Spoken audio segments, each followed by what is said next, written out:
Literature academy Dharwad. Central ಗೌರ್ಮೆಂಟಿಂದ conduct ಮಾಡ್ತಕ್ಕಂತಹ SSC, RRB, Indian army ಮತ್ತು ಬ್ಯಾಂಕಿಂಗ್ ಎಕ್ಸಾಮ್ಸ್, ಇವೆಲ್ಲ ಎಕ್ಸಾಮ್ಸ್ಗಳಿಗಾಗಿ ನಾವೇನು ಮಾಡ್ತೀವಿ ಅಂತಂದರೆ ನಮ್ಮ ಒಂದು ಇನ್ಸ್ಟಿಟ್ಯೂಟ್ನಲ್ಲಿ ನಾವು ಕೋಚಿಂಗನ್ನು ಕೊಡ್ತಾ ಇದ್ದೀವಿ. ಅದರಲ್ಲಿ ಸ್ಪೆಸಿಫಿಕ್ ಆಗಿ ಹೇಳಬೇಕಾದ್ರೆ RRB ಗ್ರೂಪ್ ಡಿಗೆ ಈಗ ಜೂನ್ 22ರಲ್ಲಿ ಎಕ್ಸಾಮ್ಸನ್ನು ನಡೀತಕ್ಕಂಥದ್ದು. ಸೊ ಅದಕ್ಕಾಗಿ ನಾವು ಈ RRB ಗ್ರೂಪ್ ಡಿಗೆ ಸ್ಪೆಸಿಫಿಕ್ ಆಗಿ ಹೇಳಬೇಕು ಅಂತಂದರೆ 25 ಕ್ವಶನ್ಗಳು 25 ಮಾರ್ಕ್ಸಿಗೆ ಏನಾಗುತ್ತೆ ಅಂತಂದರೆ ಈ RRB ಗ್ರೂಪ್ ಡಿಯಲ್ಲಿ ಕೇಳ್ತಕ್ಕಂಥದ್ದು. ಹಾಗಾಗಿ ಈ RRB ಗ್ರೂಪ್ ಡಿಯಲ್ಲಿ ಬರ್ತಕ್ಕಂಥ ಜನರಲ್ ಸೈನ್ಸಲ್ಲಿ ಹಿಂದಿನ ಒಂದು 8-10 ವರ್ಷಗಳಿಂದ ನಾವು ಕ್ವಶನ್ ಪೇಪರ್ಸನ್ನು ಸ್ಟಡಿ ಮಾಡಿಬಿಟ್ಟು ಅದರಲ್ಲಿ ಬರೆದಿರ್ತಕ್ಕಂತಹ ಯಾವ ಒಂದು ಮೇಜರ್ ಟಾಪಿಕ್ಸಿನ ಮೇಲೆ ಫಿಸಿಕ್ಸ್ ಆಗಿರ್ಬೋದು, ಕೆಮಿಸ್ಟ್ರಿ ಆಗಿರ್ಬೋದು ಅಥವಾ ಬಯಾಲಜಿ ಆಗಿರ್ಬೋದು, ಇವೆಲ್ಲ ಟಾಪಿಕ್ಸನ್ನು ನಾವು ನೋಡಿಬಿಟ್ಟು ಸ್ಟಡಿ ಮಾಡಿ ಅದನ್ನು ನಾವು ಏನು ಮಾಡಿದ್ದೀವಿ ಅಂತಂದರೆ ಒಂದು ಸಿಲೆಬಸನ್ನು ರೆಡಿ ಮಾಡಿರ್ತಕ್ಕಂಥದ್ದು. ನಿಮಗೆ RRB ಗ್ರೂಪ್ ಡಿಗೆ ಕನ್ನಡ ಮತ್ತು ಇಂಗ್ಲೀಷು ಎರಡೂ ಮೀಡಿಯಮಲ್ಲಿ ಕೂಡ ನಮ್ಮ ಒಂದು ಕೋಚಿಂಗ್ ಸೆಂಟ್ರಲ್ಲಿ ನಿಮಗೆ ತರಗತಿಗಳು ಅಗತ್ಯವಾಗಿ ದೊರೆಯತಕ್ಕಂಥದ್ದು. ಸೊ ಹಾಗಾಗಿ ಇವತ್ತು ಈ RRB ಗ್ರೂಪ್ ಡಿಯಲ್ಲಿ ಬರ್ತಕ್ಕಂತಹ ಫಿಸಿಕ್ಸಲ್ಲಿ ಯಾವ ರೀತಿಯಾಗಿರ್ತಕ್ಕಂಥ ಒಂದು ಸಿಲೆಬಸ್ ಇದೆ, ಯಾವ ರೀತಿಯಾಗಿ ಕ್ವಶನ್ಸನ್ನು ಕೇಳಿದ್ದಾರೆ ಕಳೆದ ಒಂದು 8-10 ವರ್ಷಗಳಲ್ಲಿ ಅಂತಂದರೆ ನೋಡಿರಿ, ಫಿಸಿಕ್ಸಲ್ಲಿ ಯೂನಿಟ್ಸ್ ಮತ್ತು ಮೆಜರ್ಮೆಂಟ್ ಮೇಲೆ, work, energy and power, force and pressure ಮೇಲೆ, ಗ್ರಾವಿಟೇಷನ್ ಮೇಲೆ ಕೇಳಿರ್ತಕ್ಕಂಥದ್ದು. ಗ್ರಾವಿಟೇಷನ್ ನೋಡಿರಿ, ಗುರುತ್ವಾಕರ್ಷಣ ಬಲ ಅಂತ ಕರಿತೀವಿ ಕನ್ನಡದಲ್ಲಿ. ಲೈಟ್, ಬೆಳಕು, ಹೀಟ್ ಆ್ಯಂಡ್ ಟೆಂಪರೇಚರ್, ಶಾಖ ಮತ್ತು ತಾಪಮಾನ ಅಂತ ಹೇಳ್ತಾ ಹೋಗ್ತೀವಿ. ಸೊ ಅದೇ ರೀತಿಯಾಗಿ ವೇವ್ಸ್ ಮತ್ತು ಸೌಂಡ್ ಮೇಲೆ, ಅಲೆಗಳು ಮತ್ತು ಶಬ್ದ, ಎಲೆಕ್ಟ್ರಿಸಿಟಿ ಆಗಿರಬಹುದು, ವಿದ್ಯುತ್ ಶಕ್ತಿ, ಲೆನ್ಸ್ ಮತ್ತು ಮಿರರ್ಸ್ನ ಬಗ್ಗೆ, ಮಸೂರಗಳು ಮತ್ತು ದರ್ಪಣಗಳು ಅಂತ ಕರಿತಾ ಹೋಗ್ತೀವಿ ಕನ್ನಡದಲ್ಲಿ. ಅದೇ ರೀತಿಯಾಗಿ ಆಸ್ಟ್ರೋನೋಮಿ, ಖಗೋಳಶಾಸ್ತ್ರ. ಸೊ ಖಗೋಳಶಾಸ್ತ್ರ ಏನೇನೇನು ಒಳಗೊಂಡಿರುತ್ತೆ ಅಂತಕ್ಕಂಥದ್ದು, ಸೋಲಾರ್ ಸಿಸ್ಟಮ್ ಆಗಿರ್ಬೋದು, ಹೌದಲ್ವಾ, ಅಲ್ಲಿ ನಡೀತಕ್ಕಂಥ ಕೆಪ್ಲರ್ಸ್ ಲಾಸ್ ಆಫ್ ಮೋಷನ್ ಅಂತ ಕರಿತೀವಿ. ಸೊ ಅದನ್ನೆಲ್ಲವನ್ನು ಇನ್ಕ್ಲೂಡ್ ಆಗಿರ್ತಕ್ಕಂಥದ್ದು. ಸೊ ಯಾವುದಾಗಿರುತ್ತೆ ರೀ, ಆಸ್ಟ್ರೋನಮಿ ಆಗಿರ್ತಕ್ಕಂಥದ್ದು. ಮ್ಯಾಗ್ನೆಟಿಸಮ್ ಆಗಿರ್ಬೋದು, ಕಾಂತೀಯತೆ ಅಂತ ಕರಿತಾ ಹೋಗ್ತೀವಿ, ಹೌದಲ್ವಾ, ಕಾಂತೀಯತೆ ಅಥವಾ ಕಾಂತೀಯ ಬಲ ಅಂತಲೂ ಕರೀತಾರೆ ಮ್ಯಾಗ್ನೆಟಿಸಮ್. ಅಪ್ಲೈಡ್ ಫಿಸಿಕ್ಸ್, ನಮ್ಮ ಡೇ ಟು ಡೇ ಲೈಫಲ್ಲಿ ಯಾವ ಒಂದು ನಾವೆಲ್ಲೆಲ್ಲಿ ಎಕ್ಸಾಮ್ಸನ್ನು ನೋಡ್ತೀವಿ, ಅಪ್ಲಿಕೇಶನ್ಸನ್ನು ಹೇಳ್ತಾ ಹೋಗ್ತದ್ದು ಯಾವುದ್ರಿ, ಅಪ್ಲೈಡ್ ಫಿಸಿಕ್ಸ್. ಸೊ ಇಷ್ಟನ್ನು ನಾವು ಏನು ಮಾಡ್ತಾ ಹೋಗ್ತೀವಿ ಅಂದರೆ ಫಿಸಿಕ್ಸಲ್ಲಿ ಸ್ಟಡಿ ಮಾಡ್ತಕ್ಕಂಥದ್ದು. ಫಿಸಿಕ್ಸಲ್ಲಿ ಯಾವ ರೀತಿಯಾಗಿ ಇರತಕ್ಕಂಥ ಒಂದು ಸಿಲೆಬಸ್ ಇದೆ ಅಂತಕ್ಕಂಥದ್ದನ್ನು ನಾವು ನೋಡಿದ್ವಿ. ಇವಾಗ ಕೆಮಿಸ್ಟ್ರಿಯಲ್ಲಿ ಯಾವ ರೀತಿಯಾಗಿರ್ತಕ್ಕಂಥ ಕ್ವಶನ್ಸನ್ನು ಕೇಳಿದ್ದಾರೆ ಹಿಂದ್ಗಡೆ. ಸೊ ಹಾಗಾದರೆ ಯಾವ ರೀತಿಯಾಗಿರ್ತಕ್ಕಂಥದ್ದು, ಆಟಮ್ಸ್ ಮತ್ತು ಮಾಲಿಕ್ಯೂಲ್ಸ್ನ ಬಗ್ಗೆ, ಪರಮಾಣು ಮತ್ತು ಅಣುಗಳು ಅಂತ ಕರಿತಾ ಹೋಗ್ತೀವಿ. ರೇಡಿಯೋ ಆ್ಯಕ್ಟಿವಿಟಿ, ವಿಕಿರಣ ಪಟುತ್ವ ಅಂತ ಕರಿತೀವಿ. ಪಿರಿಯಾಡಿಕ್ ಟೇಬಲ್ನ ಬಗ್ಗೆ, ಮೆಂಡಲಿಯು ಪಿರಿಯಾಡಿಕ್ ಟೇಬಲ್ನ ಬಗ್ಗೆ ನೋಡ್ತಾ ಹೋಗ್ತೀವಿ. ಅದೇ ರೀತಿ ಮೆಟಲ್ಸ್ ಮತ್ತು ನಾನ್ ಮೆಟಲ್ಸಿನ ಬಗ್ಗೆ, ಲೋಹ ಮತ್ತು ಅಲೋಹಗಳು ಅಂತ ಕರಿತಾ ಹೋಗ್ತೀವಿ. ಮ್ಯಾಟರಿನ ಬಗ್ಗೆ, ದ್ರವ್ಯಗಳು, ಸ್ಟೇಟ್ಸ್ ಆಫ್ ಮ್ಯಾಟರ್ ಬಗ್ಗೆ ಗೊತ್ತು ನಮಗೆ, ಸಾಲಿಡ್ ಆಗಿರ್ಬೋದು, ಲಿಕ್ವಿಡ್ ಆಗಿರ್ಬೋದು ಅಥವಾ ಗ್ಯಾಷಿಯಸ್ ಆಗಿರ್ಬೋದು, ಅದೆಲ್ಲವನ್ನು ಬಂದಿರತಕ್ಕಂಥದ್ದು ಯಾವುದರಲ್ಲಿ ಅಂತಂದರೆ ಮ್ಯಾಟ್ರಸಲ್ಲಿ ಬರ್ತಕ್ಕಂಥದ್ದು. ಅದೇ ರೀತಿ ಆ್ಯಸಿಡ್, ಬೇಸಸ್ ಮತ್ತು ಸಾಲ್ಟಿನ ಬಗ್ಗೆ, ಅದರಲ್ಲಿ ಬರ್ತಕ್ಕಂತಹ pH ವ್ಯಾಲ್ಯೂನ ಬಗ್ಗೆ ಯಾವ ರೀತಿಯಾಗಿ ಕ್ವಶನ್ಸನ್ನು ಕೇಳಿರ್ತಾರೆ ಅಂತಕ್ಕಂಥದ್ದು. ಕಾರ್ಬನ್ಸ್ ಆ್ಯಂಡ್ ಇಟ್ಸ್ ಕಾಂಪೋನೆಂಟ್ಸಿನ ಬಗ್ಗೆ, ಹೈಡ್ರೋಕಾರ್ಬನ್ಸ್ ಬರುತ್ತೆ, ಕಾರ್ಬನ್ಸಿನ ಕೆಲವೊಂದು ಬಹುರೂಪಗಳು ಅಂತ ಬರ್ತಾ ಹೋಗುತ್ತೆ, ಅಲೋಟ್ರೋಪ್ಸ್ ಅಂತ ಕರಿತಾ ಹೋಗ್ತೀವಿ. ಸೊ ಈ ರೀತಿಯಾಗಿರ್ತಕ್ಕಂಥ ಒಂದು ಕ್ವಶನ್ಸನ್ನು ಯಾವುದರಲ್ಲಿ ಕೇಳ್ತಾರೆ ಅಂತಂದರೆ ಕಾರ್ಬನ್ಸ್ ಮತ್ತು ಆ್ಯಂಡ್ ಇಟ್ಸ್ ಕಾಂಪೋನೆಂಟ್ಸಲ್ಲಿ ಕೇಳ್ತಾ ಹೋಗ್ತಾರೆ. ಅದೇ ರೀತಿಯಾಗಿ ಕೆಮಿಕಲ್ ರಿಯಾಕ್ಷನ್ಸ್, ರಾಸಾಯನಿಕ ಕ್ರಿಯೆಗಳು ಅಂತ ಕರಿತೀವಿ. ಸಿಂಥೆಟಿಕ್ ಮಟೀರಿಯಲ್ಸಿನ ಬಗ್ಗೆ, ಕೊನೆಗೆ ಹೇಳ್ತಕ್ಕಂಥದ್ದು ಅಪ್ಲೈಡ್ ಕೆಮಿಸ್ಟ್ರಿ, ನಮ್ಮ ಡೇ ಟು ಡೇ ಲೈಫಲ್ಲಿ ಯಾವ ರೀತಿಯಾಗಿರ್ತಕ್ಕಂಥ ಒಂದು ನಾವು ಕೆಮಿಸ್ಟ್ರಿನ ಅಬ್ಸರ್ವ್ ಮಾಡ್ತೀವಿ ಅಂತಕ್ಕಂಥದ್ದು ಮತ್ತು ಅದರ ಅಪ್ಲಿಕೇಶನ್ಸನ್ನು ನೋಡ್ತಾ ಹೋಗ್ತೀವಿ. ಫಿಸಿಕ್ಸ್ ಮತ್ತು ಕೆಮಿಸ್ಟ್ರಿಯ ಬಗ್ಗೆ ಸಿಲೆಬಸ್ಸನ್ನು ನೋಡಿದ್ವಿ. ಇವಾಗ ಬಯಾಲಜಿಯಲ್ಲಿ ಯಾವ ರೀತಿಯಾಗಿರ್ತಕ್ಕಂಥ ಒಂದು ಸಿಲೆಬಸ್ ಇದೆ, ಯಾವ ರೀತಿಯಾಗಿರ್ತಕ್ಕಂಥ ಕ್ವಶನ್ಸನ್ನು ಕೇಳಿದ್ದಾರೆ. ಎವಲ್ಯೂಷನ್ ಆಫ್ ಲೈಫಿನ ಬಗ್ಗೆ, ಜೀವಿಯ ಒಂದು ಉಗಮ ಯಾವ ರೀತಿ ಆಯಿತು, ಹೌದಲ್ವಾ, ಪ್ರಪ್ರಥಮ ಬಾರಿಗೆ ಭೂಮಿಯ ಮೇಲೆ ಯಾವ ರೀತಿಯಾಗಿರ್ತಕ್ಕಂಥ ಒಂದು ಜೀವಿ ಹುಟ್ಕೊಳ್ತು ಅಂತಕ್ಕಂಥದ್ದು ಸ್ಟಡಿ ಮಾಡ್ತಕ್ಕಂಥದ್ದು ಎವಲ್ಯೂಷನ್ ಆಫ್ ಲೈಫಿನ ಬಗ್ಗೆ ಹೇಳ್ತಾ ಹೋಗ್ತೀವಿ. ಕ್ಲಾಸಿಫಿಕೇಷನ್ ಆಫ್ ಆರ್ಗ್ಯಾನಿಸಮ್ಸ್, ಜೀವಿಗಳ ಒಂದು ವರ್ಗೀಕರಣವನ್ನು ಮಾಡ್ತಕ್ಕಂಥದ್ದು ಯಾವುದ್ರಿ, ಕ್ಲಾಸಿಫಿಕೇಷನ್ ಆಫ್ ಆರ್ಗ್ಯಾನಿಸಮ್ಸ್ ಅಂತ ಹೇಳ್ತಾ ಹೋಗ್ತೀವಿ.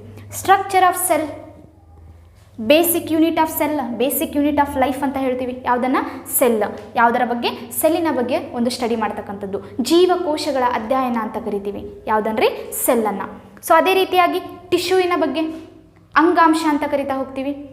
ಟಿಶ್ಯೂ, ಬ್ಲಡ್ ಆಗಿರ್ಬೋದು, ಬ್ಲಡ್ ಮತ್ತು ಅಲ್ಲಿ ಬರ್ತಕ್ಕಂಥ ಬ್ಲಡ್ ಗ್ರೂಪ್ಸಿನ ಬಗ್ಗೆ ಸ್ಟಡಿ ಮಾಡ್ತಕ್ಕಂಥದ್ದು ಯಾವುದ್ರಿ, ಬ್ಲಡ್. ಲೈಫ್ ಪ್ರೊಸೆಸ್, ಜೀವನ ಕ್ರಿಯೆಗಳು, ಡೈಜೆಸ್ಟಿವ್ ಸಿಸ್ಟಮ್ ಆಗಿರ್ಬೋದು, ರೆಸ್ಪಿರೇಟರಿ ಸಿಸ್ಟಮ್ ಆಗಿರ್ಬೋದು, ಸರ್ಕ್ಯುಲೇಟರಿ ಸಿಸ್ಟಮ್ ಆಗಿರ್ಬೋದು, ಇದೆಲ್ಲವನ್ನು ಬರ್ತಕ್ಕಂಥದ್ದು ಯಾವುದರಲ್ಲಿ ಅಂತಂದರೆ ಈ ಲೈಫ್ ಪ್ರೊಸೆಸ್ಸಲ್ಲಿ ಬರ್ತಕ್ಕಂಥದ್ದು. ಅದೇ ರೀತಿಯಾಗಿ ಪ್ಲ್ಯಾಂಟ್ಸಲ್ಲಿ ಯಾವ ರೀತಿಯಾಗಿರ್ತಕ್ಕಂಥ ಒಂದು ಟ್ರಾನ್ಸ್ಪೋರ್ಟೇಷನ್ ಆಗುತ್ತೆ, ಫುಡ್ ಆಗಿರ್ಬೋದು ಅಥವಾ ನೀರಾಗಿರ್ಬೋದು, ವಾಟ್ರೆಲ್ಲ ಯಾವ ರೀತಿಯಾಗಿ ಟ್ರಾನ್ಸ್ಪೋರ್ಟ್ ಆಗುತ್ತೆ ಅಂತಕ್ಕಂಥದ್ದು. ನ್ಯೂಟ್ರಿಷನ್ ಯಾವ ರೀತಿಯಾಗಿ ಪ್ರಾಣಿಗಳು ಆಹಾರಕ್ಕಾಗಿ ಇನ್ನೊಂದು ಜೀವಿಯ ಮೇಲೆ ಅವಲಂಬನೆ ಆಗಿರ್ತಕ್ಕಂಥದ್ದು. ಸೊ ಅದೆಲ್ಲವನ್ನು ಬರ್ತಕ್ಕಂಥದ್ದು ಯಾವುದರಲ್ಲಿ ಅಂತಂದರೆ ಲೈಫ್ ಪ್ರೊಸೆಸ್ಸಲ್ಲಿ ಬರ್ತಕ್ಕಂಥದ್ದು. ಬಾಡಿ ಮೂಮೆಂಟ್ಸ್, ವಿಟಾಮಿನ್ಸ್, ಪ್ರೋಟೀನ್ಸ್ ಮತ್ತು ಕಾರ್ಬೋಹೈಡ್ರೇಟ್ಸ್ಗಳ ಬಗ್ಗೆ. ಡಿಫಿಷಿಯನ್ಸಿ ಆಫ್ ವಿಟಾಮಿನಿಂದ ಅಥವಾ ಪ್ರೋಟೀನಿಂದ ಕಾರ್ಬೋಹೈಡ್ರೇಟ್ಸ್ ಏನಾದರೂ ನಮ್ಮ ಬಾಡಿಯಲ್ಲಿ ಕೊರತೆ ಆದರೆ ಯಾವ ರೀತಿಯಾಗಿರ್ತಕ್ಕಂಥ ಒಂದು ಡಿಸೀಸ್ ಕಾಸ್ ಆಗುತ್ತೆ ಅಂತಕ್ಕಂಥದ್ದು. ಬ್ಯಾಕ್ಟೀರಿಯಲ್ ಡಿಸೀಸ್, ವೈರಲ್ ಡಿಸೀಸ್, ಇದರಿಂದ ಬ್ಯಾಕ್ಟೀರಿಯಾದಿಂದ ಬರ್ತಕ್ಕಂತಹ ರೋಗಗಳು, ವೈರಸ್ಸಿಂದ ಬರ್ತಕ್ಕಂತಹ ರೋಗಗಳು, ಇವೆಲ್ಲವನ್ನು ಸ್ಟಡಿ ಮಾಡ್ತಕ್ಕಂಥದ್ದು ಯಾವುದರಲ್ಲಿ ಅಂತಂದರೆ ಈ ಬ್ಯಾಕ್ಟೀರಿಯಾ ಮತ್ತು ವೈರಲ್ ಡಿಸೀಸ್ ಇದರ ಒಂದು ಅಡಿಯಲ್ಲಿ. ಅದೇ ರೀತಿಯಾಗಿ ಗ್ಲ್ಯಾಂಡ್ಸ್ ಮತ್ತು ಹಾರ್ಮೋನ್ಸ್, ಹೌದಲ್ವಾ, ಗ್ಲ್ಯಾಂಡ್ಸ್ ಮತ್ತು ಹಾರ್ಮೋನ್ಸಿನ ಬಗ್ಗೆ ನಾವು ಸ್ಟಡಿ ಮಾಡ್ತಕ್ಕಂಥದ್ದು. ಜೆನೆಟಿಕ್ ಡಿಸಾರ್ಡರ್ನ ಬಗ್ಗೆ, ಬಯೋಲಾಜಿಕಲ್ ಸೈಕಲಿನ ಬಗ್ಗೆ, ವಾಟರ್ ಸೈಕಲ್ ಆಗಿರ್ಬೋದು, ನೈಟ್ರೋಜನ್ ಸೈಕಲ್ ಆಗಿರ್ಬೋದು, ಫಾಸ್ಫರಸ್ ಸೈಕಲ್ ಆಗಿರ್ಬೋದು. ಸೊ ಇದೆಲ್ಲವನ್ನು ಸ್ಟಡಿ ಮಾಡ್ತಕ್ಕಂಥದ್ದು ಯಾವುದರಲ್ಲಿ ಅಂತಂದರೆ ಈ ಬಯಾಲಜಿ ಸೈಕಲ್ನ ಅಡಿಯಲ್ಲಿ. ಇನ್ನು ಕೊನೆಗೆ ಹೇಳೋದಾದರೆ ರೀಪ್ರೊಡಕ್ಟಿವ್ ಸಿಸ್ಟಮಿನ ಬಗ್ಗೆ. ಪ್ಲ್ಯಾಂಟಲ್ಲಿ ಯಾವ ರೀತಿ ಆಗುತ್ತೆ, ಆ್ಯನಿಮಲಲ್ಲಿ ಯಾವ ರೀತಿ ಆಗ್ತಕ್ಕಂಥದ್ದು. ಸೊ ಅದೇ ರೀತಿಯಾಗಿ ಇನ್ನೊಂದು ಹ್ಯೂಮನ್ ಐ ಬಗ್ಗೆನೂ ನಾವು ಕಣ್ಣಿನ ಬಗ್ಗೆನೂ ಕೂಡ ಒಂದು ಸ್ಟಡಿ ಮಾಡ್ತಕ್ಕಂಥದ್ದು ಯಾವುದರಲ್ಲಿ ಬರುತ್ತೆ ಅಂತಂದರೆ ಈ ಬಯಾಲಜಿಯಲ್ಲಿ ಬರ್ತಕ್ಕಂಥದ್ದು. ಸೊ ಇಷ್ಟು ಜನರಲ್ ಸೈನ್ಸ್ RRB ಗ್ರೂಪ್ ಡಿಗೆ ಬರ್ತಕ್ಕಂತಹ ಯಾವುದೇ ಆಗಿರುತ್ತೆ ಅಂತಂದರೆ ಫಿಸಿಕ್ಸ್, ಕೆಮಿಸ್ಟ್ರಿ ಮತ್ತು ಬಯಾಲಜಿ, ಇಷ್ಟನ್ನು ನಾವು ಏನು ಮಾಡಬೇಕು ಅಂತಂದರೆ ಅಧ್ಯಯನ ಮಾಡ್ತಕ್ಕಂಥದ್ದು. ಸಿಲೆಬಸ್ಸಿನ ಬಗ್ಗೆ ನೋಡ್ತಾ ಹೋದ್ವಿ. ಹಾಗೆ ಹಿಂದಿನ ಒಂದು ಪ್ರೀವಿಯಸ್ ಇಯರಲ್ಲಿ ಯಾವ ರೀತಿಯಾಗಿ ಕ್ವಶನ್ಸನ್ನು ಕೇಳಿದ್ದಾರೆ ಅಂತಕ್ಕಂಥದ್ದು ನೋಡ್ರಿ. ಇದು 2018ನಲ್ಲಿ ಕೇಳಿರ್ತಕ್ಕಂಥ ಒಂದು ಕ್ವಶನ್. 2018ನಲ್ಲಿ RRB ಗ್ರೂಪ್ ಡಿಯಲ್ಲಿ ಕೇಳಿರ್ತಕ್ಕಂಥ ಕ್ವಶನ್ ಏನಿದೆ ಕ್ವಶನ್ಸ್ ನೋಡ್ರಿ. In an electric circuit rheostat is often used to change the dash in the circuit. ಏನನ್ನು ಕೇಳಿದರೆ, ಒಂದು ಸರ್ಕ್ಯೂಟಲ್ಲಿ ನಾವು ರಿಯೋಸ್ಟ್ಯಾಟನ್ನು ಯೂಸ್ ಮಾಡ್ತೀವಿ ಏನನ್ನು ಚೇಂಜ್ ಮಾಡೋದಕ್ಕೆ. ನೋಡ್ರಿ, ಈಗ ಆನ್ಸರ್ ರೆಸಿಸ್ಟೆನ್ಸ್ ಅಂತ ಇದೆ. ಹಾಗಾದರೆ ಹೇಗೆ ರೆಸಿಸ್ಟೆನ್ಸ್ ಅಂತ ಆನ್ಸರ್ ಆಯಿತು ನೋಡ್ರಿ. ರಿಯೋಸ್ಟ್ಯಾಟನ್ನು ಕೇಳಿದ್ದಾರೆ, ಉಳಿದಿರೋ ಆಪ್ಷನ್ಸನ್ನು ಎಲಿಮಿನೇಷನ್ ಪ್ರೊಸೆಸನ್ನು ಯೂಸ್ ಮಾಡ್ತಾ ಹೋಗ್ರಿ. ಟೆಂಪರೇಚರ್ ಕೇಳಿದ್ದಾರೆ, ನಮಗೆ ಗೊತ್ತಿದೆ ಟೆಂಪರೇಚರನ್ನು ಮೆಜರ್ ಮಾಡೋದಕ್ಕೆ ನಾವು ಯಾವ ಒಂದು ಇನ್ಸ್ಟ್ರೂಮೆಂಟನ್ನು ಯೂಸ್ ಮಾಡ್ತಾ ಹೋಗ್ತೀವಿ, ಥರ್ಮೋಮೀಟ್ರನ್ನು ಯೂಸ್ ಮಾಡ್ತೀವಿ, ಹೌದಲ್ವಾ. ಸೊ ಹಾಗಾಗಿ ಈಸಿಯಾಗಿ ನಾವು ಏನು ಮಾಡ್ಬೋದು, ಟೆಂಪರೇಚರನ್ನು ನಾವು ರಿಮೂವ್ ಮಾಡ್ಬೋದು. ಎಲೆಕ್ಟ್ರಿಕ್ ಸರ್ಕ್ಯೂಟ್ ಇರೋದು. ಸೊ ಸರ್ಕ್ಯೂಟನ್ನು ನಾವು ಹೇಗೆ ಅದನ್ನು ಇನ್ಸ್ಟ್ರೂಮೆಂಟನ್ನು ನಾವು ಮೆಜರ್ ಮಾಡೋಕ್ಕೆ ಯೂಸ್ ಮಾಡ್ತಕ್ಕಂಥದ್ದು, ಹೌದಲ್ವಾ. ಸೊ ಹಾಗಾಗಿ ನೋಡ್ರಿ, ಎಲೆಕ್ಟ್ರಿಕ್ ಕರೆಂಟ್ ಅಂತ ಕೊಟ್ಟಿದ್ರು ಅಂತಂದರೆ ಸೊ ಅದು ಇಂಪಾಸಿಬಲ್. ಸರ್ಕ್ಯೂಟಲ್ಲಿ ನಾವು ಎಲೆಕ್ಟ್ರಿಕ್ ಸರ್ಕ್ಯೂಟಲ್ಲಿ ಆಂಪಿಯರನ್ನು ಯೂಸ್ ಮಾಡ್ತೀವಿ, ಹೌದಲ್ವಾ. ಇನ್ಸ್ಟ್ರೂಮೆಂಟನ್ನು ನಾವು ಏನಾದರೂ ಮೆಜರ್ ಮಾಡೋದಕ್ಕೆ ಎಲೆಕ್ಟ್ರಿಕ್ ಕರೆಂಟನ್ನು ಮೆಜರ್ ಮಾಡೋದಕ್ಕೆ ಯೂಸ್ ಮಾಡ್ತಕ್ಕಂಥದ್ದು. ಅಂದರೆ ಎಲೆಕ್ಟ್ರಿಕ್ ಸರ್ಕ್ಯೂಟಲ್ಲಿ ಫ್ಲೋ ಆಗಿರ್ತಕ್ಕಂಥ ಒಂದು ಕರೆಂಟನ್ನು ನಾವು ಮೆಜರ್ ಮಾಡೋದಕ್ಕೆ ಏನು ಯೂಸ್ ಮಾಡ್ತೀವಿ, ಆಂಪಿಯರ್.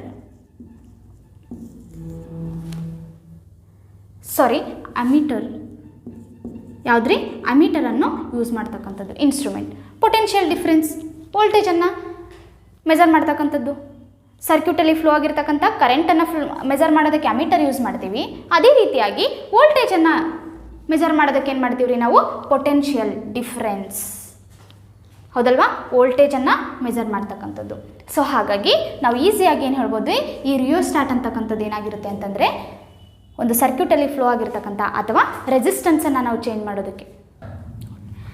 ಸೊ ಮೊದಲನೇ ಕ್ವಶನ್ ಆಯಿತು. ಇವಾಗ ಎರಡನೇ ಕ್ವಶನನ್ನು ನೋಡ್ತಾ ಹೋಗೋಣ. ಸೊ ಇಲ್ಲಿ ನೋಡ್ರಿ, CGS ಯೂನಿಟ್ ಆಫ್ ಫೋರ್ಸನ್ನು ಕೇಳಿದ್ದಾರೆ. CGS unit of force. So ಎರಡನೇ ಕ್ವಶನ್ಸನ್ನು ನೋಡ್ತಾ ಹೋಗೋಣ.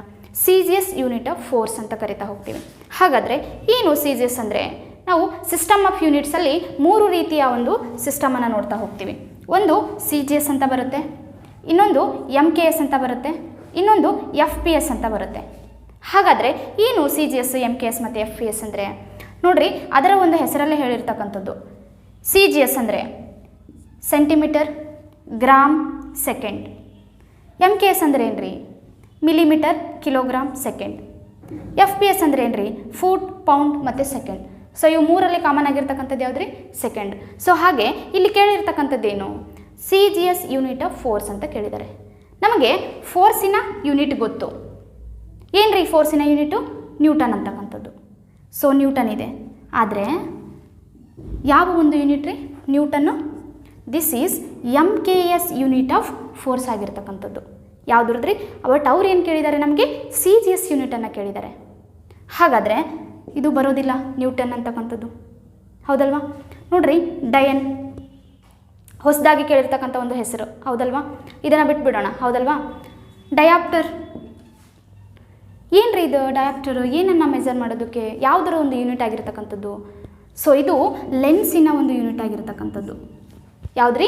ಡಯಾಪ್ಟರ್ ಅಂತಕ್ಕಂಥದ್ದು. ನಿಮಗೂ ಗೊತ್ತಿತ್ತು ಅಂತಂದರೆ ಇದನ್ನು ನೀವೇನು ಮಾಡ್ಬೋದು ರೀ? ಈಸಿಯಾಗಿ ರಿಮೂವ್ ಮಾಡಿರ್ತಕ್ಕಂಥದ್ದು. ಸೊ ಇದೇನಾಗೋದಿಲ್ಲ, ನಾವು ಕೇಳಿದ್ದು ಫೋರ್ಸ್, ಕೊಟ್ಟಿದ್ದು ಲೆನ್ಸ್. ಸೊ ಹಾಗಾಗಿ ನಾವು ಇದನ್ನು ರಿಮೂವ್ ಮಾಡಿರ್ತಕ್ಕಂಥದ್ದು. Tesla. So this is Tesla is a unit of magnetic field. So ಹಾಗಾಗಿ ಇಲ್ಲಿ ಮ್ಯಾಗ್ನೆಟಿಕ್ ಫೀಲ್ಡ್ ಟೆಸ್ಟ್ನಲ್ಲೂ ಬರೋದಿಲ್ಲ. ಹಾಗಾದರೆ ನಮಗೆ ಬರ್ತಕ್ಕಂಥದ್ದು ಯಾವುದಾಗಿರುತ್ತೆ ರೀ? ಡೈನ್ ಏನಾಗಿರುತ್ತೆ? ಇದು CGS ಯೂನಿಟ್ ಆಫ್ ಫೋರ್ಸ್ ಆಗಿರ್ತಕ್ಕಂಥದ್ದು. ಯಾವುದ್ರಿ? ಡೈನ್ ಅಂತಕ್ಕಂಥದ್ದು CGS ಯೂನಿಟ್ ಆಫ್ ಫೋರ್ಸ್ ಆಗಿರ್ತಕ್ಕಂಥದ್ದು. ಸೊ ಕನ್ಫ್ಯೂಸ್ ಮಾಡ್ಕೋಬೇಡ್ರಿ. MKS ಸಿಸ್ಟಮಲ್ಲಿ ನ್ಯೂಟನ್ ಆಗಿರ್ತಕ್ಕಂಥದ್ದು, CGS ಸಿಸ್ಟಮಲ್ಲಿ ಡೈನ್ ಆಗಿರ್ತಕ್ಕಂಥದ್ದು. ಬಯಾಲಜಿಯಲ್ಲಿ ಯಾವ ರೀತಿಯಾಗಿರ್ತಕ್ಕಂಥ ಒಂದು ಕ್ವಶನ್ಸನ್ನು ಕೇಳಿದ್ದಾರೆ ಪ್ರೀವಿಯಸ್ ಇಯರಲ್ಲಿ ಅಂತ ನೋಡ್ತಾ ಹೋಗೋಣ. ನೋಡ್ರಿ, ಕ್ವಶನ್ಸ್ ಏನಿದೆ ಅಂತಕ್ಕಂಥದ್ದು. Chemical factory of the cell ಅಂತ ಕೇಳಿದ್ದಾರೆ. Chemical factory of the cell is ಏನ್ರಿ? ಹೀಗಂದರೆ ಕೆಮಿಕಲ್ ಫ್ಯಾಕ್ಟ್ರಿ ಅಂದರೆ ಏನ್ರಿ? ನೋಡ್ರಿ, ಸೆಲ್ ಅಂದರೆ ಏನಂತ ಗೊತ್ತಿರಬೇಕು ನಿಮಗೆ. ಫಸ್ಟು ಸೆಲ್ ಅಂದರೆ ಏನ್ರಿ? It is A basic unit of life ಅಂತ ಕರಿತೀವಿ. ನೋಡ್ರಿ, ಒಂದು ಜೀವಿಯ ಬೆಳವಣಿಗೆ ಸ್ಟಾರ್ಟ್ ಆಗೋದು ಎಲ್ಲಿಂದ ಅಂತಂದರೆ ಈ ಸೆಲ್ಲಿಂದ. ಸೆಲ್ ಗ್ರೂಪ್ ಆಫ್ ಸೆಲ್ ಸೇರಿಕೊಂಡು ಟಿಶ್ಯೂ ಆಗುತ್ತೆ, ಗ್ರೂಪ್ ಆಫ್ ಟಿಶ್ಯೂ ಸೇರಿಕೊಂಡು ಆರ್ಗನ್ ಆಗುತ್ತೆ, ಗ್ರೂಪ್ ಆಫ್ ಆರ್ಗನ್ ಸೇರಿಕೊಂಡು ಆರ್ಗನ್ ಸಿಸ್ಟಮ್ ಆಗುತ್ತೆ, ಆರ್ಗನ್ ಸಿಸ್ಟಮ್ ಸೇರ್ಕೊಂಡು ಏನಾಗ್ಬಿಡುತ್ತೆ ರೀ? ಒಂದು ಜೀವಿಯ ರಚನೆ ಆಗ್ತಕ್ಕಂಥದ್ದು. ಸೊ ಅದನ್ನೇ ನಾವೇನಂತ ಕರಿತೀವಿ ರೀ? ಆರ್ಗ್ಯಾನಿಸಮ್ ಅಂತ ಕರಿತಾ ಹೋಗ್ತೀವಿ. ಹಾಗಾದರೆ ಈ ಕೆಮಿಕಲ್ ಫ್ಯಾಕ್ಟ್ರಿ ಏನ್ರಿ? ಹೀಗಂದರೆ ನೋಡ್ರಿ, ಒಂದು ಸೆಲ್ಲಲ್ಲಿ ಒಂದು ಕೆಮಿಕಲನ್ನು ಉತ್ಪಾದನೆ ಮಾಡ್ತಕ್ಕಂಥದ್ದು, ಕೆಮಿಕಲ್ ರಿಯಾಕ್ಷನ್ ಆಗ್ತಕ್ಕಂಥದ್ದು, ಹೌದಲ್ವಾ? ಕೆಮಿಕಲ್ ಫ್ಯಾಕ್ಟ್ರಿ ಸೆಲ್ಲಿಗೆ ಬೇಕಾಗಿರ್ತಕ್ಕಂಥ ಕೆಮಿಕಲ್ಸನ್ನು ಪ್ರೊಡ್ಯೂಸ್ ಮಾಡ್ತಕ್ಕಂಥದ್ದು ಯಾವ ಒಂದು ಭಾಗ ಆಗಿರ್ತಕ್ಕಂಥದ್ದು ಅಂತ ಕೇಳಿರ್ತಕ್ಕಂಥ question. Chemical factory of the cell ಅಂತ ಯಾವುದನ್ನು ಕರಿತೀವಿ ಅಂತ ನೋಡೋಣ. ಮೊದಲನೇ ಆಪ್ಷನ್ ಏನಿದೆ ರೀ? ಮೈಟೋಕಾಂಡ್ರಿಯಾ. ಮೈಟೋಕಾಂಡ್ರಿಯಾವನ್ನು ನಾವೇನಂತ ಕರಿತೀವಿ? ಶಕ್ತಿ ಉತ್ಪಾದನಾ ಕೇಂದ್ರ ಅಂತ ಕರಿತೀವಿ. Power house of the cell ಅಂತ ಕರೀತಾರೆ. ಪವರ್ ಹೌಸ್ ಆಫ್ ಸೆಲ್ ಅಂತ ಕರೀತಾರೆ. ಸೊ ಹಾಗಾದರೆ ದಿಸ್ ಈಸ್ ರಾಂಗ್. ಲೈಸೋಸೋಮ್ ಇದನ್ನು ಏನಂತ ಕರೀತಾರೆ? ಆತ್ಮಹತ್ಯೆ ಸಂಚಿ ಅಂತ ಕರೀತಾರೆ. Suicide bag of the cell ಅಂತ ಕರೀತಾರೆ. ಯಾವುದನ್ರಿ? ಇದು ಲೈಸೋಸೋಮ್. ಇದೇನು ಮಾಡುತ್ತೆ ಅಂತಂದರೆ ತನ್ನಲ್ಲಿರ್ತಕ್ಕಂಥ ಡ್ಯಾಮೇಜ್ ಆಗಿರ್ತಕ್ಕಂಥ ಸೆಲ್ಲನ್ನು ತನ್ನಿಂದ ತಾನೇ ಏನು ಮಾಡುತ್ತೆ ಅಂತಂದರೆ ಅದು ಡಿಸ್ಟ್ರಾಯ್ ಮಾಡ್ಕೊಳ್ತಕ್ಕಂಥದ್ದು. ಸೊ ಹಾಗಾಗಿ ಇದನ್ನು ನಾವೇನಂತ ಕರಿತೀವಿ ಅಂತಂದರೆ ಆತ್ಮಹತ್ಯೆ ಸಂಚಿ ಅಥವಾ suicide bag of the cell ಅಂತ ಕರಿತಾ ಹೋಗ್ತೀವಿ. ಸೊ ಹಾಗಾದರೆ ಇದು ಕೂಡ ಏನಾಗುತ್ತೆ ರೀ? ನಮಗೆ ರಾಂಗ್ ಆಗ್ತಕ್ಕಂಥದ್ದು. ಕೇಳಿದ್ದು ಕೆಮಿಕಲ್ ಫ್ಯಾಕ್ಟ್ರಿ, ಕೊಟ್ಟಿದ್ದು ಆತ್ಮಹತ್ಯೆ ಸಂಚಿ ಬಗ್ಗೆ ಕೊಟ್ಟಿದ್ದಾರೆ. ಗಾಲ್ಗಿ ಅಪಾರೇಟಸ್ ಏನು ಮಾಡುತ್ತೆ ರೀ? ಗಾಲ್ಗಿ ಅಪಾರೇಟಸ್ ಫಂಕ್ಷನ್ ಏನು? ಸೊ ದಿಸ್ ಈಸ್ ಏನಾಗಿರುತ್ತೆ ಅಂತಂದರೆ ಇದು ಕೆಮಿಕಲನ್ನು ಉತ್ಪಾದನೆ ಮಾಡಿರ್ತಕ್ಕಂಥದ್ದು. ಯಾವುದ್ರಿ? ಒಂದು ಸೆಲ್ಲಿಗೆ ಬೇಕಾಗಿರ್ತಕ್ಕಂಥ ಕೆಮಿಕಲ್ಸನ್ನು ಪ್ರೊಡ್ಯೂಸ್ ಮಾಡಿರ್ತಕ್ಕಂಥದ್ದು ಯಾವುದಾಗುತ್ತೆ ಅಂತಂದರೆ ಗಾಲ್ಗಿ ಅಪರೇಟಸ್ ಆಗುತ್ತೆ. ಹಾಗಾದರೆ ಎಂಡೋಪ್ಲಾಸ್ಮಿಕ್ ರೆಟಿಕ್ಯುಲಮ್ ಏನು ಮಾಡುತ್ತೆ? ನೋಡ್ರಿ, ಎಂಡೋಪ್ಲಾಸ್ಮಿಕ್ ರೆಟಿಕ್ಯುಲಮ್ ಏನು ಮಾಡುತ್ತೆ ಅಂತಂದರೆ ರೈಬೋಸೋಮ್ ಬಗ್ಗೆ ಗೊತ್ತು ನಮಗೆ. ರೈಬೋಸೋಮ್ಸನ್ನು ಏನಂತ ಕರಿತೀವಿ ರೀ ನಾವು? ಒಂದು ಪ್ರೋಟೀನ್ ಕಾರ್ಖಾನೆ ಅಂತ ಕರಿತೀವಿ. ಅದಕ್ಕೆ ಅಲ್ಲಿ ಒಂದು ಉತ್ಪಾದನೆ ಆಗಿರ್ತಕ್ಕಂತಹ ಪ್ರೋಟೀನನ್ನು ಟ್ರಾನ್ಸ್ಪೋರ್ಟ್ ಮಾಡ್ತಕ್ಕಂಥ ಒಂದು ಕೆಲಸ ಯಾವ್ದು ಮಾಡುತ್ತೆ ಅಂತಂದರೆ ಈ ಎಂಡೋಪ್ಲಾಸ್ಮಿಕ್ ರೆಟಿಕ್ಯುಲಮ್ ಮಾಡ್ತಕ್ಕಂಥದ್ದು, ಟ್ರಾನ್ಸ್ಪೋರ್ಟೇಷನನ್ನು ಮಾಡ್ತಕ್ಕಂಥದ್ದು ಯಾವುದರ ಒಂದು ಕಾರ್ಯ ಆಗಿರುತ್ತೆ ರೀ? ಎಂಡೋಪ್ಲಾಸ್ಮಿಕ್ ರೆಟಿಕ್ಯುಲಮ್ ಆಗಿರ್ತಕ್ಕಂಥದ್ದು. ಸೊ ಹಾಗಾದರೆ ನಮಗೆ ಆನ್ಸರ್ ಏನಾಗಿರುತ್ತೆ ರೀ? ಗಾಲ್ಗಿ ಅಪರೇಟಸ್ ಕೆಮಿಕಲನ್ನು ಉತ್ಪಾದನೆ ಮಾಡಿರ್ತಕ್ಕಂಥದ್ದು. ಸೊ ಎರಡನೇ ಕ್ವಶನ್ ಏನಂತ ನೋಡ್ತಾ ಹೋಗೋಣ. ಎರಡನೇದೇನು ರೀ? Byproduct obtained during the photosynthesis. Photosynthesis ಒಂದು ಕಾರ್ಯ ನಡಿಬೇಕಾದ್ರೆ ನಮಗೆ ಬೈ ಪ್ರಾಡಕ್ಟ್ ಆಗಿ ಯಾವ ಒಂದು ನಮಗೆ ಅಥವಾ ಕಾರ್ಬನ್ ಡೈಆಕ್ಸೈಡ್ ಸಿಗುತ್ತೋ, ಕಾರ್ಬೋಹೈಡ್ರೇಟ್ ಸಿಗುತ್ತೋ, ನೈಟ್ರೋಜನ್ ಸಿಗುತ್ತೋ ಅಥವಾ ವಿಟಮಿನ್ ಸಿಗುತ್ತೋ ಅಂತ ನಮಗೆ ಗೊತ್ತು. ಫೋಟೋಸಿಂಥೆಸಿಸ್ ಆಗಕ್ಕೆ ಏನೇನು ಬೇಕು ರೀ? ಕಾರ್ಬನ್ ಡೈಆಕ್ಸೈಡ್ ಬೇಕು, ವಾಟರ್ ಬೇಕು, ಮಿನರಲ್ಸ್ ಬೇಕು, ಸನ್ಲೈಟ್ ಬೇಕು. ಹಾಗಾದರೆ ಇವೆಲ್ಲವನ್ನು ಯೂಸ್ ಮಾಡಿಕೊಂಡು ಒಂದು ಪ್ಲ್ಯಾಂಟ್ ಆಹಾರವನ್ನು ಸಿಂಥೆಸಿಸ್ ಮಾಡಿ ಯಾವ ಒಂದು ಬೈ ಪ್ರಾಡಕ್ಟನ್ನು ನಮಗೆ ಕೊಡ್ತಾ ಹೋಗುತ್ತೆ. ಕಾರ್ಬನ್ ಡೈಆಕ್ಸೈಡ್ ಕೊಡುತ್ತೋ, ನೈಟ್ರೋಜನ್ ಕೊಡುತ್ತೋ, ವಿಟಮಿನ್ ಕೊಡುತ್ತೋ ಅಥವಾ ಯಾವುದು ಕೊಡುತ್ತೋ ಅಂತ ನೋಡ್ತಾ ಹೋಗೋಣ. ನೋಡಿರಿ, ನಮಗೆ ಏನು ಬೇಕು ರೀ? ಕಾರ್ಬನ್ ಡೈಆಕ್ಸೈಡ್ ಬೇಕು. ಒಂದು ಗಿಡ ಅಥವಾ ಒಂದು ಮರ ಆಹಾರವನ್ನು ತಯಾರು ಮಾಡಬೇಕು ಅಂತಂದರೆ ಜೊತೆಗೆ ವಾಟರ್ ಬೇಕು, ಹೌದಲ್ವಾ? Using sunlight. ಎಲ್ಲಿ ನಡೆಯುತ್ತೆ ರೀ ಫೋಟೋಸಿಂಥೆಸಿಸ್ ಅಂತಕ್ಕಂಥದ್ದು? ಕ್ಲೋರೋಫಿಲಲ್ಲಿ ನಡೀತಕ್ಕಂಥದ್ದು, ಹೌದಲ್ವಾ? ಹಾಗಾದರೆ ಕಾರ್ಬನ್ ಡೈಆಕ್ಸೈಡ್ ಇದೆ, ವಾಟರ್ ಇದೆ, ಬೈ ಪ್ರಾಡಕ್ಟ್ ಆಗಿ ನಮಗೆ ಏನು ಸಿಗ್ತಿದೆ ರೀ? C6H12O6. This is glucose. This is also called as A carbohydrates ಅಂತ ಕರಿತೀವಿ, ಅಥವಾ ಸ್ಟಾರ್ಚ್ನ ರೂಪದಲ್ಲಿರ್ತಕ್ಕಂಥದ್ದು. ಇದನ್ನು ಸ್ಟಾರ್ಚ್ ಅಂತ ಕರಿತಾ ಹೋಗ್ತೀವಿ. ಸ್ಟೋರೇಜ್ ಮಾಡ್ಕೊಂಡು ಇಟ್ಕೊಂಡ್ಬಿಡುತ್ತೆ ಪ್ಲ್ಯಾಂಟ್. ಜೊತೆಗೆ ಆಕ್ಸಿಜನ್. ಹಾಗಾದರೆ ಬೈ ಪ್ರಾಡಕ್ಟ್ ಆಗಿ ನಮಗೆ ಏನು ಸಿಕ್ತ್ರಿ? ಕಾರ್ಬೋಹೈಡ್ರೇಟ್ಸ್ನ ಜೊತೆಗೆ ಆಕ್ಸಿಜನನ್ನು ಸಿಗ್ತಕ್ಕಂಥದ್ದು. ಹಾಗಾದರೆ ಇಲ್ಲಿ ಏನು ಕೊಟ್ಟಿದ್ದಾರೆ ಅವರು ನಮಗೆ ಆಪ್ಷನಲ್ಲಿ? ಕಾರ್ಬೋಹೈಡ್ರೇಟ್ಸ್ ಆಪ್ಷನ್ ಇದೆ. So we go through the option carbohydrates. So ಈ ರೀತಿಯಾಗಿರ್ತಕ್ಕಂಥ ಕ್ವಶನ್ಸನ್ನು ಫಿಸಿಕ್ಸ್, ಕೆಮಿಸ್ಟ್ರಿ ಮತ್ತು ಬಯಾಲಜಿಯಲ್ಲಿ ಕೇಳ್ತಾ ಹೋಗ್ತಾರೆ. ಸೊ ಇದು RRB ಗ್ರೂಪ್ ಡಿಗೆ ಅದಷ್ಟೇ ಸೀಮಿತ ಅಲ್ರಿ, ಇದನ್ನು ಇಂಡಿಯನ್ ಆರ್ಮಿಯಲ್ಲೂ ಕೇಳ್ತಾರೆ. ಅಲ್ಲಿ ನಿಮಗೆ 15 ಕ್ವಶನ್ಸ್ 30 ಮಾರ್ಕ್ಸಿಗೆ ಕೇಳ್ತಾ ಹೋಗ್ತಾರೆ. ಸೊ ಅಲ್ಲೂ ಕೂಡ ನಿಮಗೆ ಹೆಲ್ಪ್ ಆಗುತ್ತೆ. SSCಯಲ್ಲಿ ಅಲ್ಲೂ ಕೂಡ ನಿಮಗೆ ಹೆಲ್ಪ್ ಆಗುತ್ತೆ. ಸೊ ಹಾಗಾಗಿ ಒಂದೇ ಎಕ್ಸಾಮ್ಸಿಗಂತಲ್ಲ, ವೇರಿಯಸ್ ಎಕ್ಸಾಮ್ಸಿಗೆ ಕೂಡ ನಿಮಗೆ ಇದು ಹೆಲ್ಪ್ ಆಗುತ್ತೆ. ಸೊ ಈ ರೀತಿಯಾಗಿ SSC, RRB, ಇಂಡಿಯನ್ ಆರ್ಮಿ ಮತ್ತು ಬ್ಯಾಂಕಿಂಗು ಈ ಎಲ್ಲ ಒಂದು ಕೋಚಿಂಗ್ಗಳು, ಈ ಎಲ್ಲ ಒಂದು ತರಗತಿಗಳಿಗೂ ನಾವು ನಿಮಗೆ ಕೋಚಿಂಗನ್ನು ಕೊಡ್ತಿದ್ದೀವಿ. So please contact good future academy Dharwad.